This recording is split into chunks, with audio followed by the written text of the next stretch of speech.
What's up, everybody? It is Josh from the TCG blog doing another pure deck build. Now, today I've got a very interesting one. Obviously, by the title and what you're seeing in front of me, we're doing Magikey.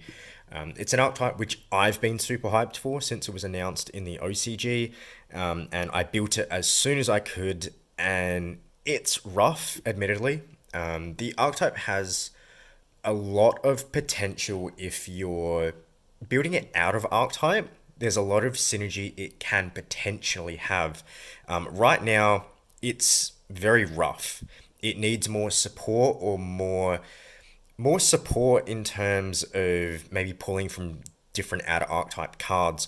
Right now, the foundation is good, but it's not good enough to really get it over the hump and make it casually competitive. But the build right now, as you guys are familiar with, we do completely pure deck builds.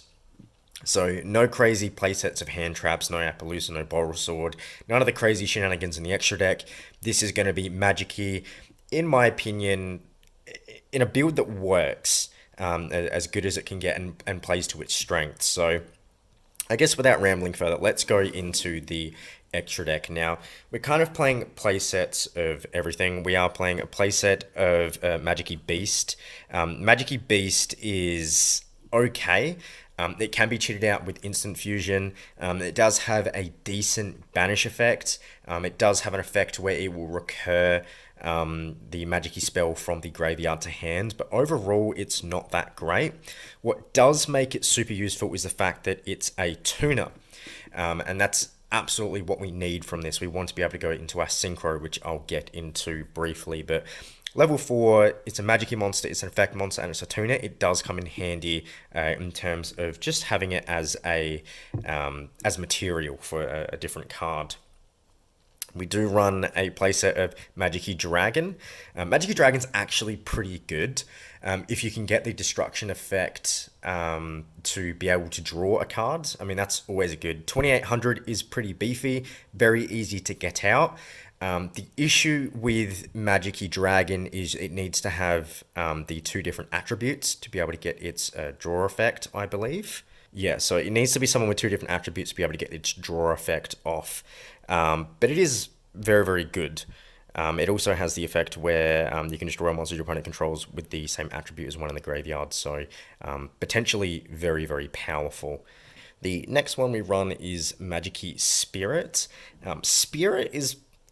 I have mixed feelings on it. It does have an effect where it forces your opponent to send one to the graveyard, one monster they control to the graveyard, which is always immensely powerful. I mean, that's why Eldritch has been so good, but part of what makes Eldritch so good is it's basically a one-card engine, whereas Magikey Spirit requires you to have the attributes set up in the graveyard. And that's where this Magikey archetype really struggles, especially with these two, because these two are actually decent cards, especially Dragon with the draw power and the destruction. But needing to have the appropriate attribute of the normal monster or Magikey monster in the graveyard can actually be quite rough. So Magikey Spirit's okay. It will come up in certain niche situations, but the card that really is going to change everything, and I've been waiting for this to come out, and this is what makes the deck viable, in my opinion, to a degree, is Magikey Fiend. Magikey Fiend is absolutely insane. Whereas, like, Beast is okay, Dragon can be quite good, Spirit's okay, Fiend is phenomenal. I genuinely really love this card. It's one of those cards where if you're playing this deck pure, there is no point playing this archetype if you're not playing Magikey Fiend. Basically, Magikey Fiend will destroy a monster with 2000 or less attack that your opponent summons. So that's super handy. But the main reason why you want to summon this is to set a Magikey spell or trap to the spell and trap zone.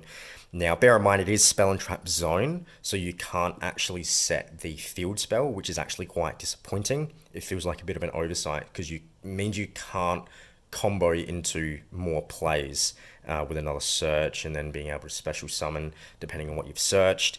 Could be quite good, but Magikey Fiend does have limitations and it feels like an oversight, but being able to set certain spell or traps Magikey spell traps from the deck directly to the field can be immensely powerful, and it can attack twice per turn. So this at 28, it's quite beefy, very easy to get out. Like as we're aware, Magikey Beast is a tuner. And it's level 4, so we just need another level 4. That's very easy to do in this deck. This is always one we want to get out because it can destroy our opponent's monsters on summon. It can attack multiple times, and it does set one directly from the deck. So what we're going to go into now is the main deck. Bear in mind, this is probably one of the weaker archetypes. It genuinely does feel like it's waiting on more support. This is by far the best monster in the deck. And comparing it to other boss monsters, like even Mutant, for example, Mutant Ultimus is a hell of a boss monster. Being able to have an Omni Negate which banishes is immensely powerful, and at 3,500 attack, 700 more attack than this. Whilst it is a little bit more difficult to get out the Magikey Fiend, it feels worth it with Ultimus, and it does feel worth it with Magikey Fiend because it is so easy to get out. But none of these other cards really feel like they make that much of a difference. Like Beast is more of a combo piece from the extra deck. Spirit's very situational. Dragon's quite good, but then like these two here require you to have the graveyard set up and require him to get out in the proper means. And same with Magikey Fiend as well. It does require the two different attributes. So it can be a bit of a pain playing Magikey, but if you can really go big brain time and have the right cards in the deck, you can utilize all the cards in the extra deck whilst running it pure and kind of make the most of it. The only downside is it doesn't really have the best board to beat, but there is a board here, and that's better than certain archetypes, that's for sure. So that's the extra deck. Let's go into the main deck. So we've got obviously a playset of Clav Keys, the Magikey Sky Blaster. 1900 is pretty good. It's a warrior, it's a level 4, very easy. It goes into absolutely everything. It's searchable with Rhoda. 1900 is pretty beefy. Yeah, obviously we've got to run that as a playset. We run a playset of Magnificent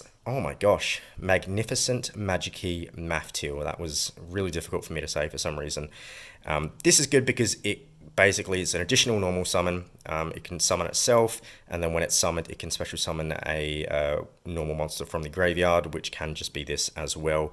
And this is also a tuner, so this being light, this being dark, this can combo directly into Magikey Fiend to get all of its effects. So this is absolutely a playset of as well. Also run a playset of Magikey Mech Musket. Love this card. The art is phenomenal. It was a bit weird seeing this with fusions, Xyz, synchros, and rituals. Not one, there is another. It's a bit of a, I don't know, it's all over the place. Magikey Mech Musket's actually really good because if it is ritual summon, you can search a Magikey card, which Magikey card just allows you to get into the one that you really, really need at that time. And this just requiring basically one level 4, you can just do Clav Keys and then ritual summon this. It's extremely easy to get out. I do consider run this at 2. I like 3 because I found a lot of situations where I actually want this in the hand and I just haven't been able to get it out because obviously I don't have it in the hand. And this is the searcher of the deck, the main searcher. So that's one we really want. I'm not even going to bother with its other effect where you can shuffle cards from the hand into the deck to draw a certain amount of cards and then negate monster effects. It's a bit all over the place, and you need attributes in the graveyard to match your opponent on the field. It's just a bit of a nightmare. So the main reason you're running this is solely for the fact that it's a search of a Magikey card. So that's absolutely what you're using that for. The other ritual we're playing is Magikey Mech Mortar. Mech Mortar's actually pretty good. It does have a effect negate, and then it does float into a Magikey monster, which is very, very good. But it being a level 8 can be a bit of a pain, in all honesty. So not the easiest to get out because this just requires 1 tribute. This will require 2. I do have cards in the deck which makes this a little bit easier to get out. But this is one of the cards that you do want to end on. It gains 300 attack for each attribute in the graveyard, which can actually get extremely powerful, and it being a monster effect negate can be extremely powerful. But the fact that it's so easy to brick with means I only run this at 1. We can search it with Mech Musket. So I just think it's a 1. You can run it to maybe drop one of these down for a second one of Mech Mortar, but this is kind of the ratio that I feel a bit more happy with. But I will tend to fluctuate between 2 of these and 2 of these. But I just found this does brick quite often because this is a lot easier to summon. Then the remaining monsters in the deck. Now, I don't have any other archetype that allows me to do this, but I run 4 copies of different attribute normal monsters. This is the one archetype where I feel like actually encourages you to use normal monsters and rewards you for using normal monsters. You know, there's certain archetypes which has a normal monster as the backbone of the deck, but it never really feels like it's being utilized properly. It feels like it's just there to be used and gone very, very quickly. Whereas this archetype, there's a lot of effects which you can really utilize with normal monsters. One obviously being the attributes. So I run 1 light, 1 earth, 1 water, 1 wind. You can definitely, you know, mess around with these. You can get, you know, obviously Megalo Smasher, Jesus. Being 2000 attack, this is probably one of the best level 4s in the game. You can obviously get a better earth, a better light, and a better wind. I just think these cards are neat. But you can have fun with it. You know, these aren't going to be on the field for too long. They're mainly going to be used in the graveyard for their attributes.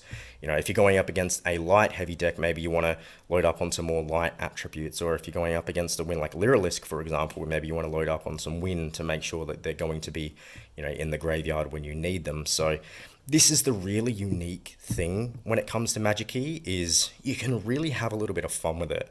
Obviously, you can disregard this and you can go more of the hand trap route if you want to do a hand trap package, maybe even drop another one of these for, you know, maybe 4 or 5 hand traps.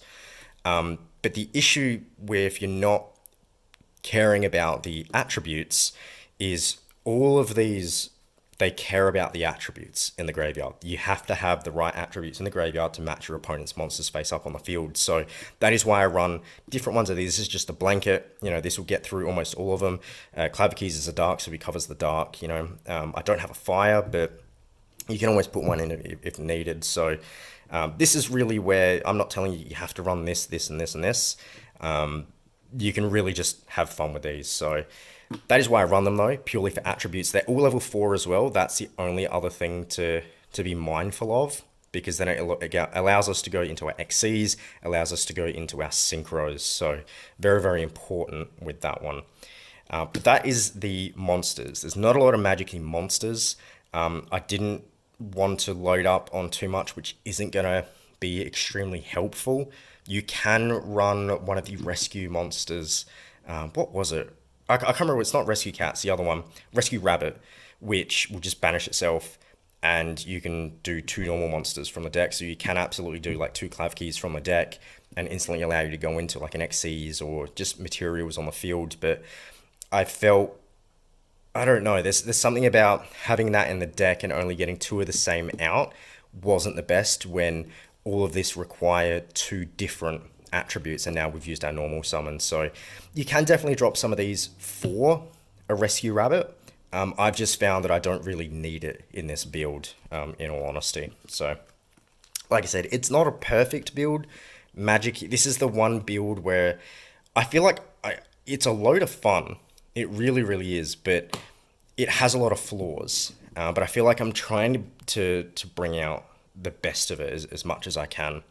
So going into spells, Magikey Weld is a phenomenal card. I love it. It just searches Magikey Monster on its activation. Then you can pop one into the deck to get Magikey Maftia, which is basically your play starter. So because that's so important, I run a Terraforming as well. Kind of helps mill the deck as well. But this is the package that really, really matters. So Magikey Maftia acts as your ritual/fusion spell. It's very, very unique to Magikey. And I just think it's the coolest thing ever. So this card single-handedly allows you to get into any of your rituals or any of your fusions that are Magikeys. And this will basically search this. This will also search your monsters. So off this one card, you can basically get the materials you need, like clav keys and Maftia, all in one card, basically, and then you can go into plays from there. And this can be recurred with Magikey Beast, can be searched with Mech Musket. There's just a lot of plays that you can make once you've got Maftia in the hand. So it's important that we do run Magikey Weld because of how important Magikey Maftia is. And if we run multiple Magikey Welds, then we can make multiple searches on its activation. So that is really why it's here. This does have another effect where once per turn, your Magikey normal monster can't be destroyed by battle. It's a bit weird because generally our normal monsters aren't going to be on the field. It's going to be our extra deck monsters. So that feels like another oversight. There's a lot of oversights with the archetype that it feels like, but this package I think is a must. The 3 of the field spell, the terraforming, and the Maftia. Next, I run 2 copies of High Ritual Art. This is just a ritual spell card to literally just cheat out Mech Musket, because then that gives us a search. If we open, say, a Clav Keys, we want to use the High Ritual Art to literally just pitch this to the graveyard to ritual summon this from the deck, which will then get us a search of whatever we want, which could be our field spell. And then we can use this field spell to search a different one of these, and then we can also search Maftia, and then we can go into a bunch of plays because this is a tuner as well. So Ritual Art's really good. We can also use it with our other one, our Mech Mortar, but that means we need 2 level 4 normal monsters in the hand, which doesn't come up too often because we're not playing a crazy amount of normal monsters. I know it's more than usual. Usually you play 0, but I feel like 2 High Ritual Arts is the good amount because they don't brick, which is ideal. You don't want to brick in the hand. I run 1 Piercing the Darkness. I really like Piercing the Darkness because similar to Awakening of the Possessed, it's just draw power. So if we normal or special summon a normal monster, we can draw a card, which is really good because we're always going to be doing that every turn, hopefully. And then if we control a level 5 or higher normal monster, or a monster which used a normal monster as material from the extra deck or ritual, then it will gain attack equal to the opponent's monster's attack, which is extremely powerful. It means we can practically beat over everything, which comes in handy with Magikey Fiend as well, because Magikey Fiend's already quite strong, and it could be quite crazy with Mech Mortar, because this one will gain 300 attack for each different attribute in the graveyard. So I like Piercing the Darkness. I did run it at 2 just to try and see it in the hand a bit more often, so you can definitely run this at 2. I think 1 to 2, definitely don't run it at 3, so I might pump this back up to 2, but 1 for the moment. I run 2 copies of Unexpected Die. Obviously, Unexpected Die is pretty straightforward. You just want to be able to cheat out your level 4 normal monsters from the deck straight onto the field if you don't control any monsters. Can run it at 3. I just think 2 is perfectly fine because it's not a total brick if we have normal monsters in the hand, especially because of High Ritual Art. So let's go into some of the other ones. Reinforcement of the Army. Clav Keys is a warrior. We want to go into the warrior. Clav Keys, sorry. We want him in our hand as soon as possible, so we'll just run a Rhoda. Kind of helps mill the deck as well. We run 1 Instant Fusion. This gets out Magikey Beast. That is literally all it's there for. Just it's free material on the field.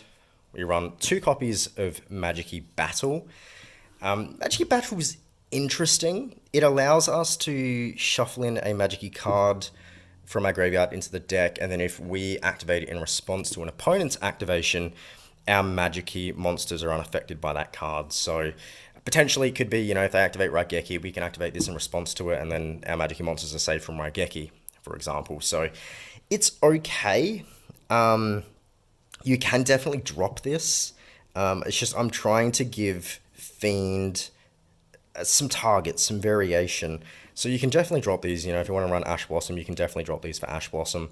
It's not a bad card, and it does come up where you do want to have certain cards back into the deck, because a lot of the searching you do is from the deck, but Magikey Battle is okay at the end of the day. 1 Monster Reborn and 2 Twin Twisters.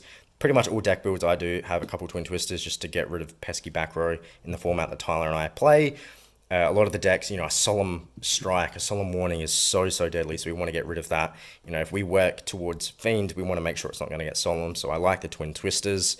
Monster Reborn, obviously, just to revive, to make sure our plays keep on going. So that's it for the spells. Traps, Magikey Unlocking. Now, this is the card to go into for Magikey Fiend.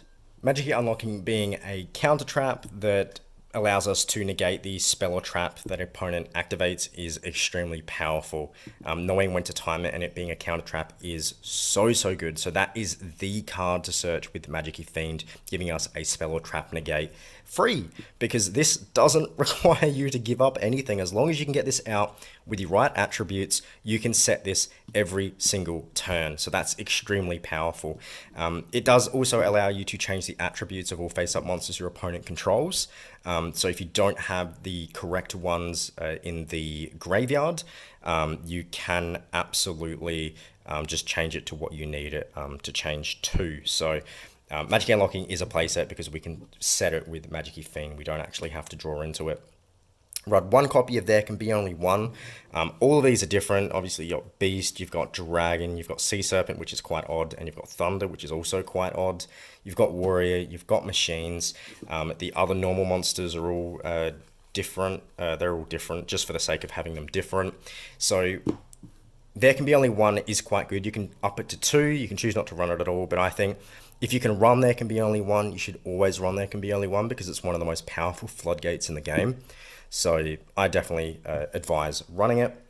And then to finish it off, just a single copy of, or not single copy, the playset of Solemn Warning, which is very basic because Solemn's just very, very powerful in the meta that Tyler and I play.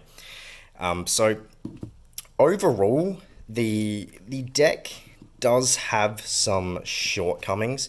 It has a lot of searches. You can cheat out normal monsters and ritual monsters from the deck. You have a lot of resources to go into the extra deck. It feels like it lacks stuff. So you generally, your board is going to be, obviously have him on there so we can destroy monsters upon summon, as long as they have the same attribute as one in the graveyard. And then you'll have Unlocking to negate a spell or trap. You can have Mech Mortar for the monster effect negate. You can have the Solemns as well to negate the summon. And it might be enough to really start pushing ahead. But overall, it does need work. But I feel like if you're running it pure, this is likely one of the best builds you're going to see. Obviously, there are going to be builds which utilize outer archetype stuff that can really help with the extra deck and going into a lot of this. But this is kind of what I feel like it's going to be for the moment until it gets more support, which it hasn't been announced yet. But if there's any cards which you think I should run in this, let me know, because I want to make this deck as great as I can make it. And you guys are great at giving card tips and how we should run certain things, and I love that stuff. So let me know, because I want to make this as good as I can. And right now I do feel like it's held back a little bit by some oversights by Konami. But overall, it's a fun deck. It's a really, really fun deck to play. It's a low to mid tier deck, especially if you're running it pure, but it is a lot of fun. So that is all from me, and I'll see you guys in the next video.